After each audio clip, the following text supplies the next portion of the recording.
Assalamualaikum warahmatullahi wabarakatuh. Saya Vivi Octavia, NIM 2003-1042, Prodi Pendidikan Biologi, Fakultas Matematika dan Ilmu Pengetahuan Alam, Universitas Negeri Padang. Pada praktikum kali ini, saya akan membahas salah satu spesies dari filum Arthropoda, filum Nematoda, dan filum Echinodermata untuk memenuhi tugas mata kuliah keanekaragaman hewan yang diampu oleh Bapak Relsas Regikes, SPD, MPD. Berikut penjelasan saya. Baiklah, pada praktikum kali ini saya akan membahas salah satu spesies dari filum Arthropoda. Nama spesies yang saya amati adalah capung atau nama ilmiahnya Anisoptera. Capung adalah kelompok serangga yang tergolong ke dalam bangsa Odonata, berasal dari filum Arthropoda atau kelas insekta. Habitat tempat ditemukan capung yaitu capung menyebar luas di hutan-hutan, kebun, sawah, rawa, tepi sungai, danau, hingga ke perkarangan rumah dan lingkungan perkotaan. Ditemukan mulai dari tepi pantai hingga ketinggian lebih dari 3000 mdpl. Bentuk dan warnanya beraneka ragam. Ciri morfologi tubuh capung. Tubuh capung memiliki ciri terdiri atas 3 bagian, yaitu kepala, dada, dan perut. Kepala capung relatif lebih besar dibandingkan tubuhnya. Bentuknya memulat memanjang ke samping dengan bagian belakang berlekuk ke dalam. Bagian sangat menyolok pada kepala adalah sepasang mata majemuk yang besar yang terdiri dari banyak mata kecil yang disebut dengan omatidium. Di antara kedua mata majemuk tersebut terdapat sepasang antena kecil, pendek, halus seperti benang. Mulut capung berkembang sesuai dengan fungsinya sebagai pemangsa. Bagian depan terdapat labrum bibir depan. Di belakang labrum terdapat sepasang mandibula atau rahang yang kuat untuk merobek badan mangsanya. Di belakang mandibula terdapat sepasang maksila yang berguna untuk membantu pekerjaan mandibula. Dan bagian mulut yang paling belakang adalah labium yang menjadi bibir belakang. Bagian dada atau toraks terdiri atas 3 ruas, yaitu protoraks, mesotoraks, dan metatoraks, masing-masing mendukung 1 pasang kaki. Bagian dada ini terdiri atas 3 ruas dan terdapat 3 pasang kaki yang beruas. Juga terdapat sayap. Adapun pada perut terdapat 6-11 ruas pada ruas belakang posterior sebagai alat reproduksi. Menurut fungsinya, kaki capung termasuk dalam tipe kaki raptorial, yaitu kaki yang dipergunakan untuk berdiri dan menangkap mangsanya. Abdomen terdiri dari beberapa ruas, ramping dan memanjang seperti ekor atau agak melebar ujungnya.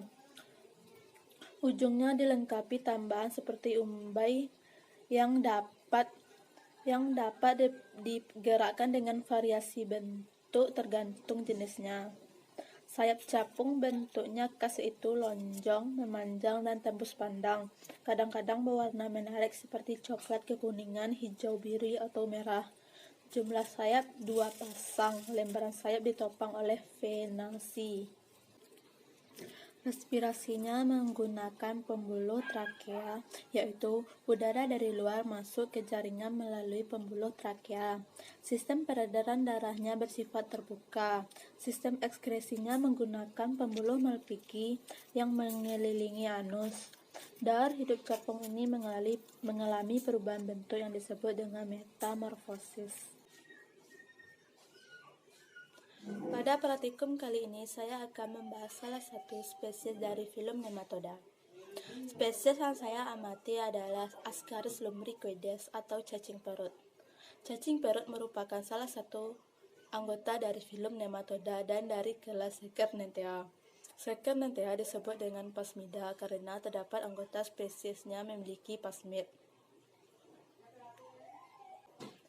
Habitat tempat ditemukannya Ascaris lumbricoides ialah parasit usus halus manusia yang menyebabkan penyakit askariasis Infeksi cacing perut menyebabkan penderita mengalami kekurangan gizi. Habitat dalam usus halus terutama di dalam daerah jejunum, sedangkan pada infeksi berat dapat tersebar sampai ke kolon atau duodenum. Siklus hidup Ascaris lumbricoides dimulai dari keluarnya telur bersama dengan fases yang kemudian mencemari tanah. Telur ini akan menjadi bentuk infektif dengan lingkungan yang mendukung seperti kelembapan yang tinggi dan suhu yang hangat. Telur ini akan menginfeksi manusia jika tanpa sengaja tertelan manusia. Telur akan masuk ke saluran pencernaan, dan telur akan menjadi larva pada usus. Larva akan menembus usus dan masuk ke pembuluh darah. Ia akan beredar mengikuti sistem peredaran darah, dimulai dari pembuluh darah vena, vena portal, vena cava inferior, dan akan masuk ke jantung, dan ke pembuluh darah di paru-paru. Pada paru-paru akan terjadi siklus di mana cacing akan merusak alveolus, masuk ke bronkiolus, bronkos, trakea, kemudian di laring, dan memicu batuk. Dan dengan terjadinya batuk, larva akan tertelan kembali masuk ke dalam saluran cerna.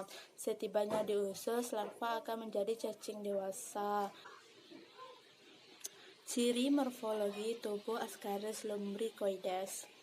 Pada bagian anterior, cacing perut memiliki mulut dengan dikelilingi 3 bibir dan gigi-gigi kecil. Cacing betina memiliki ukuran panjang sekitar 20-49 cm dengan diameter 4-16 mm. Di bagian ekor runcing lurus dan dapat menghasilkan 200.000 telur per hari.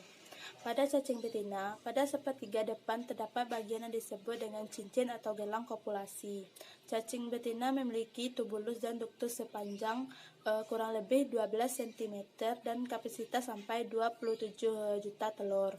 Cacing jantan berukuran panjang sekitar 15-31 cm. dengan diameter 2-4 mm.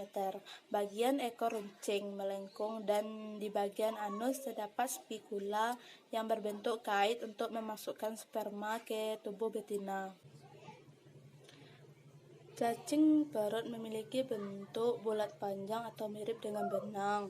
Cacing perut adalah hewan tripoblastik dan pseudocelomata. Cacing betina lebih besar daripada cacing jantan. Hidup parasit di hewan, manusia, dan tumbuhan. Bagian anterior atau daerah mulut tampak simetri radial. Bentuk tubuhnya silindris atau bulat panjang dan tidak bersegmen. Semakin ke arah posterior membentuk ujung yang meruncing. Cacing perut terdapat di organ seperti anus, usus halus, pembuluh darah, pembuluh limfa, jantung, paru-paru, dan mata. Hewan yang saya amati adalah bintang laut dengan spesies Asteropecten irregularis. Bintang laut merupakan hewan invertebrata yang termasuk ke dalam filum Echinodermata dan kelas Asteria atau Asteroidea. Habitat bintang laut. Bintang laut dapat ditemukan di dasar laut yang bergerak, dasar laut yang berpasir, berlumpur, dan berkerikil, dan mereka sebagian besar terkubur di bawah sedimen pada siang hari. Spesies ini aktif pada malam hari. Pada habitatnya, bintang laut dapat ditemukan di berbagai kawasan pantai, semua laut dan lautan yang bergerak dari kedalaman 1 hingga 1000 meter. Bintang laut termasuk hewan yang penyendiri. Habitat bintang laut sering berada di bawah batu dan karang, di kedalaman 2-6 meter, dan di terumbu karang pada kedalaman 33 meter. Ciri morfologi bintang laut. Tubuh bintang laut memiliki satu sisi oral dan aboral. Memiliki sisi aboral yang terdiri atas mandreporit sebagai sistem sirkulasi air dan anus. Pada bagian oral dapat ditemukan mulut. Warna dari bintang laut ini yaitu abu-abu dan coklat bintik-bintik. Tubuh bintang laut ditutupi oleh duri-duri pada bagian inferolateral. Bintang laut ini biasanya memiliki 5 buah lengan dengan tubuh yang pipih. Lengannya berbentuk runcing dan umumnya terdapat belang coklat yang melintang. Spesies ini memiliki warna duri putih berbentuk tumpul dan pipih. Bintang laut termasuk dalam hewan simetri radial. Diameter tubuh bintang laut bisa mencapai 30 cm dengan tubuhnya yang berbentuk aporal. Bintang laut merupakan salah satu hewan laut yang tergolong dalam hewan invertebrata. Bintang laut termasuk ke dalam filum Echinodermata dan tergolong dalam kelas Asteroidea. Filum Echinodermata merupakan filum bagi kelompok hewan yang tergolong dalam hewan triploblastik yang memiliki ciri khusus dengan rangka dalam endoskeleton. Sesuai dengan namanya, bintang laut mempunyai bentuk tubuh yang menyerupai bintang dengan 5 lengan. Pada beberapa spesies, bintang laut tidak hanya mempunyai 5 lengan saja, namun ada yang mempunyai 10, 20 hingga 40 lengan. Permukaan bagian bawah lengan itu memiliki kaki tabung yang dapat bertindak seperti cakram untuk menyedot. Bintang laut mengkoordinasi kaki tabung tersebut untuk melekat di batuan dan merangkak secara perlahan-lahan. Bintang laut mempunyai kaki tabungnya untuk menjerat mangsanya seperti remis dan tiram. Bintang laut adalah hewan yang mempunyai rongga tubuh sebenarnya dan sistem pencernaannya yang lengkap, mulai dari mulut, kerongkongan, lambung, kecabang lengan, kantung pilorus, dan anus. Makanan berupa bahan organik dan plankton. Sistem respirasinya menggunakan papila berupa kantong tipis ada di setiap kulit lengan berupa tonjolan. Bintang laut tidak ada sistem ekskresi. Bintang laut ini tidak memiliki otak terpusat seperti kebanyakan hewan, tapi ia memiliki sebuah sistem jaringan saraf. Sekian penjelasan saya. Selamat menyaksikan. Semoga bermanfaat. Terima kasih. Wassalamualaikum warahmatullahi wabarakatuh.